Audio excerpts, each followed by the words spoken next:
Aerodynamics was one of the most historic roller coaster manufacturers ever, and they made quite a few amazing rides. Without them, most roller coasters that exist now would not even exist. So let's get into the top 10. Number 10 is Matterhorn bobsleds at Disneyland in California. Although this may not be one of their best rides today, I had felt like I had to put it on this list because it's their first coaster, and it was also the first coaster of all time to use tubular steel, which is what most steel roller coasters use today. Something that is quite interesting actually is that to help inspire it, there was actually dirt left over from other construction projects, and it kind of looked like a mountain, and the people there were like, well, how would a roller coaster look on this? There are two sides and two separate tracks to this coaster. Both sides are 80 feet tall, but the left side is a little shorter in terms of length than the right. It may not be top 10 in terms of the experience, but it has so much history. Opening in June 14th, 1959, it was based off a combo of bobsleds and wild mouses, which is kind of weird because they don't really go together because bobsleds are usually more drawn out while wild mouses are really compact. But I mean, that's what it was. Some of the modifications that have happened to this ride is to the train and to the Yeti. In 1978, there was more theming and caves added, and the Yeti has had many changes throughout the years.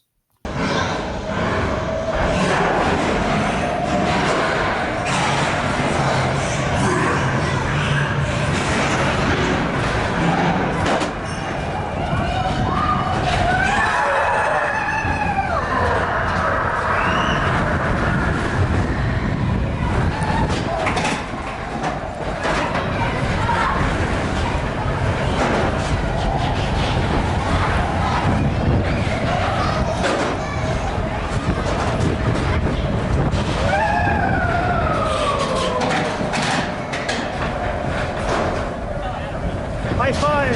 Oh, never mind, bye-bye!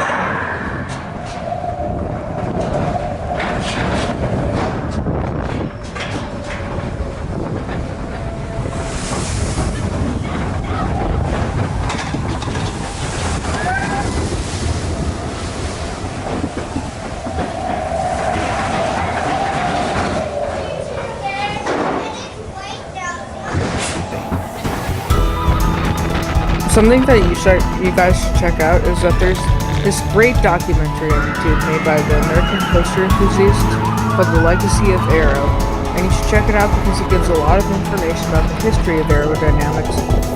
It sounds boring, but it's probably the best documentary that I've ever seen, so I actually really recommend that you guys check that out.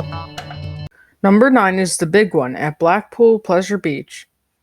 I really love the name of this ride because it's basically like what every GP calls the biggest ride in the park, and so I think it's just kind of funny. So opening on May 28th, 1994, this was the last Aero hypercoaster to ever be built. It was designed by Aero legend Ron Toomer and is 213 feet tall, 74 miles an hour, has a 65-degree drop, reaches 3.5 Gs, and is 5,497 feet long. It was also sponsored by Pepsi until 2011. It was called the Pepsi Max Bid one, but that name doesn't isn't still around. Another cool thing is that when it opened, it was the tallest and steepest roller coaster in the world.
Number 8 is Vortex at Canada's Wonderland.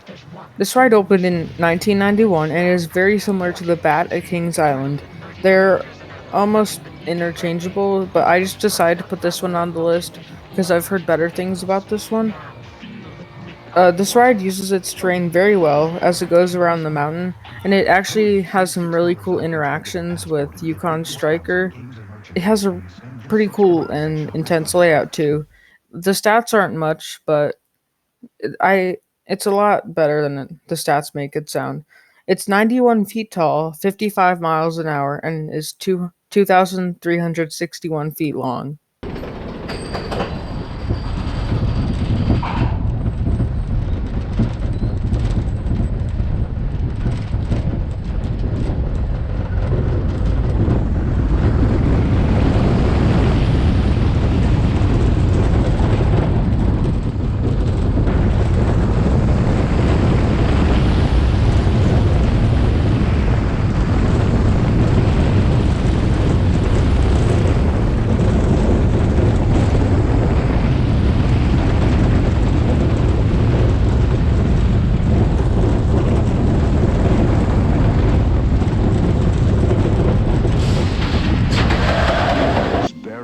Number 7 is Gemini at Cedar Point.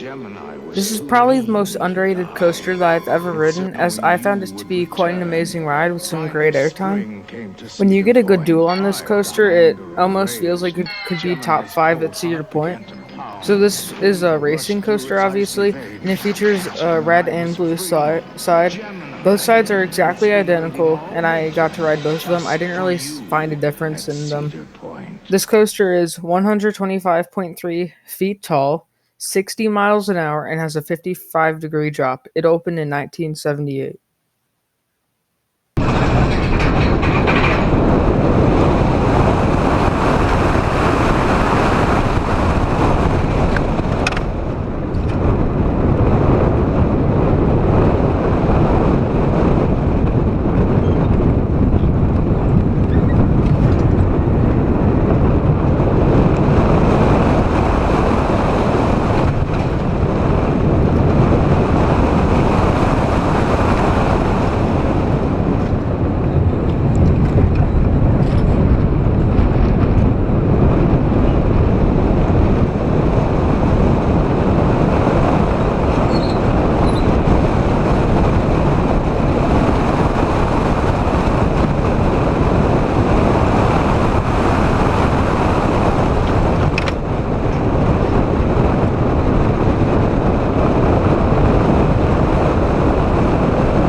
Number 6 is Ninja at Six Flags Magic Mountain in Valencia, California. This is widely considered the best operating suspended coaster, and this ride opened on May 21st, 1988. It was the fifth aero suspended coaster to ever be built. One interesting fact about this ride is that it has a height requirement of 42 inches, so almost anyone can ride this, and it's a great starting coaster. It's also a terrain coaster that is 60 feet tall, 55 miles an hour, features two chain lifts, and is 2,700 feet long. It is quite a long ride experience. There was an interesting accident in 2014 when a branch fell down onto the track, leading to four injuries, and this led to the park trimming many of the trees around the area.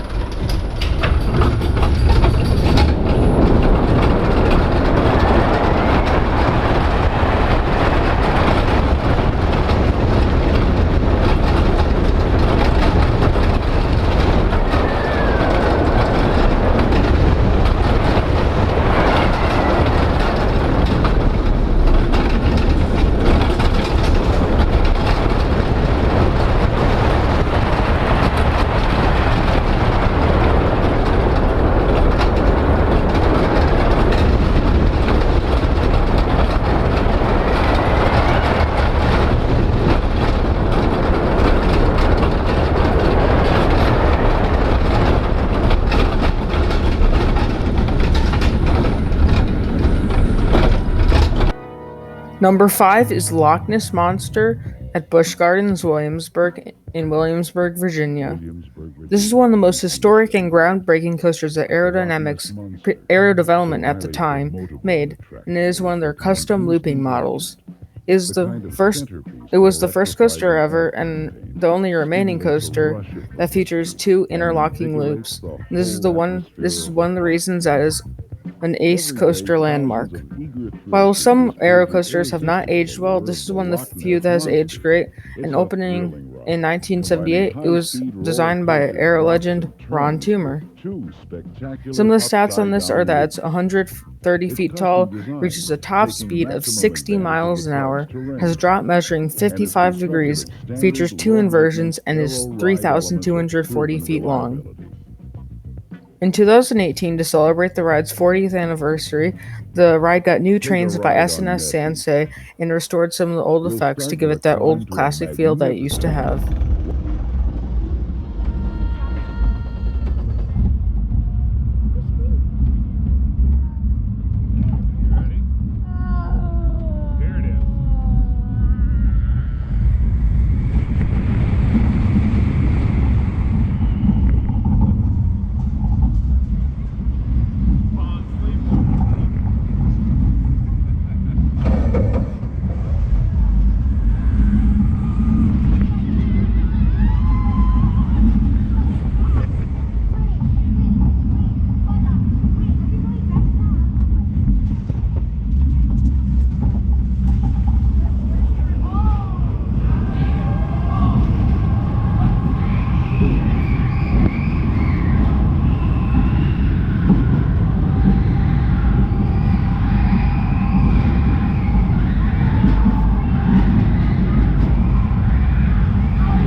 Number 4 is Big Bad Wolf also at Busch Gardens, Williamsburg in Williamsburg, Virginia. At number 4 on our list, this is the only defunct coaster on our list. So the ride opened on June 15th, 1984 and sadly closed on September 7th, 2009. The ride that replaced it was a family launch coaster called Verbolten, and it pays homage to the ride by taking the same drop and turn by the river that the Wolf took.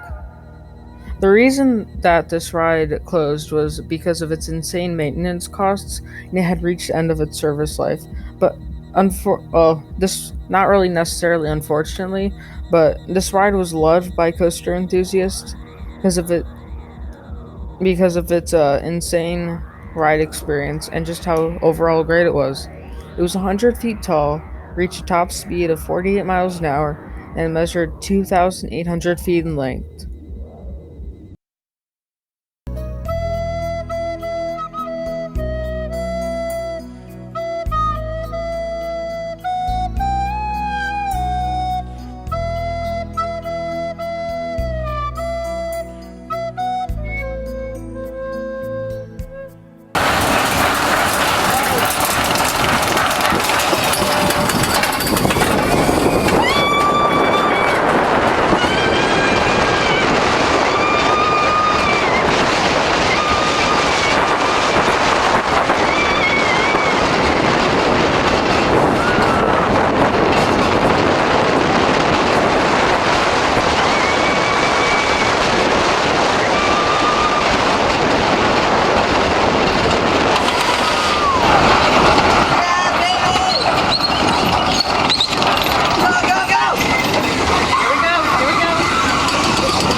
Number 3 is Tennessee Tornado at Dollywood. Tennessee Tornado was the last custom looper to ever be produced and is one of the most unique. Before this ride, Aero had a lot of financial trouble due to new manufacturers who had better rides like Intamin and B&M, so this is supposed to put them back on the map. It has a modified support structure and track design, plus there are some elements that can't be found on other Aero rides. It is 163 feet tall, reaches speeds of 63 miles an hour, features two inversions, is 6,200 or 2,682 feet long, and reaches 3.7 Gs.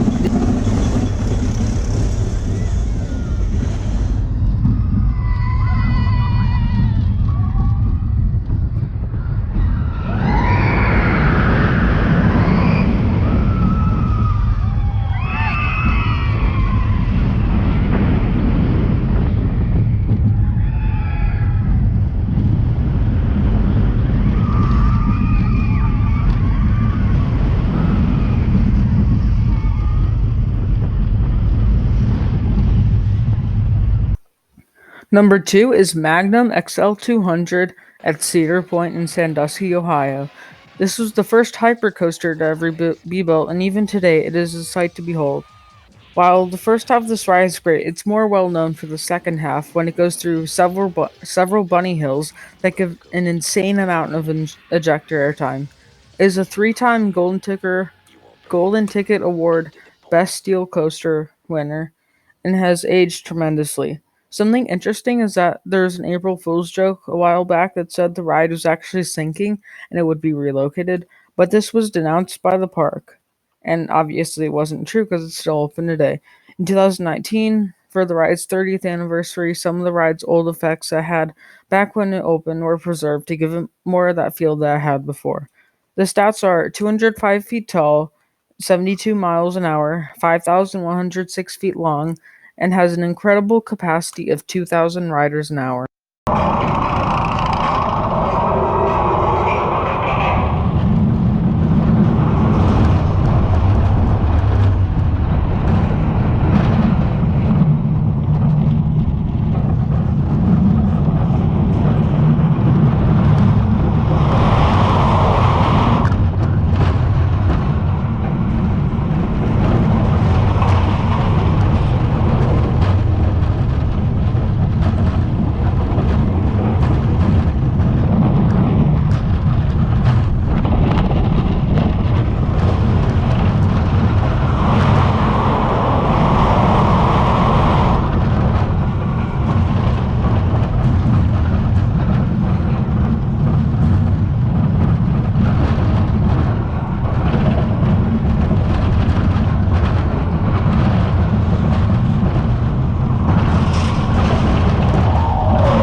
And finally, coming at the number one spot is X2 at Six Flags Magic Mountain.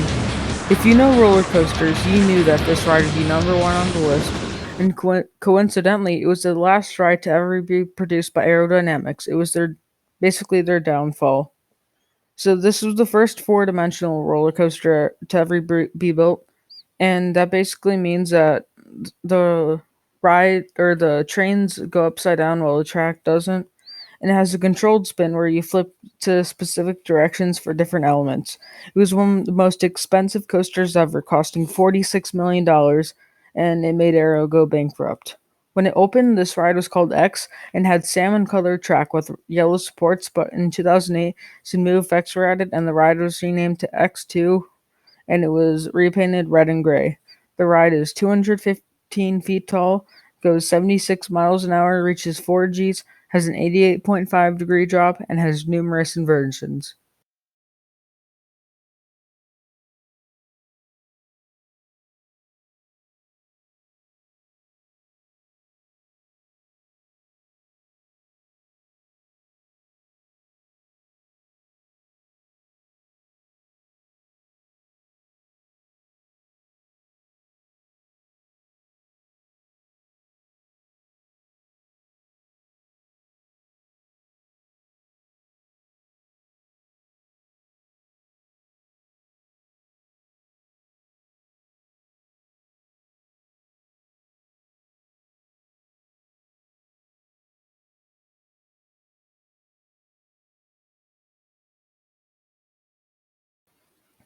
So I want to thank you guys for watching this video. Let me know what you thought of it in the comments below, and if you have any other ideas for things I should do, also leave me some thoughts. So make sure that you just share this video, and thanks for watching.